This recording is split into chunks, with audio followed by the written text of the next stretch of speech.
Mabaho na nga, delikado pa sa kalusugan. Ito ang araw-araw na kalbaryo ni Venus tuwing siya'y dumadaan sa mga kalye sa kanilang barangay sa North Sanitary Camp, Baguio City. Kaliwat ka ng dumi kasi ng aso ang nagkalat sa lugar. Ay naku, minsan pa kapag overtime ako, pag gabi na uwi, gusto ko na, minsan may tae ng pa akong sapato.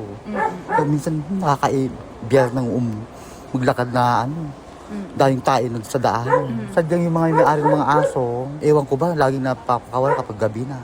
Ayon sa barangay, matagal na nila itong problema at ang mas nakakabahala, may ilang pet owners na itinatapon ito sa mga kanal na dumediretso sa ilog. We are now addressing pero hindi completely address.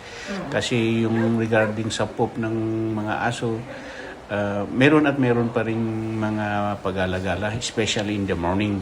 Kasi kung minsan yung mga aso na inside the residential areas, kung minsan pinapalawas nila ng morning. Malalaman lang namin kung mag-clean up drive namin, may makikita na doon kami nang makita mo na may natapon. Last clean up drive kat adang tinapansin. Sa pagbisita ng news team, kumpirmadong may mga dumi ng aso na naitapon sa mga kanal. Ito ngayon ang ikinababahala ng Baguio LGU sa isinagawang inspeksyon ng City Environment and Parks Management Office o SEPMO noong nakaraang linggo. Mula sa 128 barangay sa lungsod, 28 rito ay malapit sa mga daluyan ng tubig. I hope na hindi tayo ma-mistaken when we say na nagiging problem natin yung dog poops.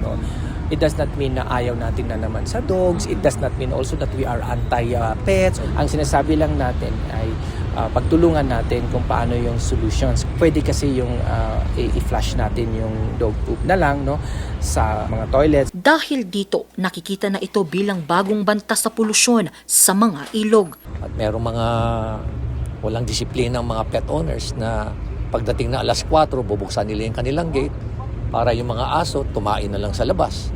Tapos sa kanila papapasukin pagdating. Diba, napakabastos nila, walang disiplina, wala silang pakialam. Yung mga waste nila, tinatapon nila sa kanal, tinatapon nila sa creek, sa rivers. Kaya lalo ulit na popollute yung ating mga rivers dito. Dahil dito, inatasan na ng alkalde ang City Veterinary Office na paigtingin ang paghuhuli ng mga stray dogs o pag-alagalang aso. Inirekomenda naman nila sa mga pet owners na i-flush o ilagay na lamang sa compost bin ang dumi ng mga aso dahil hindi rin ito hinahakot ng General Services Office.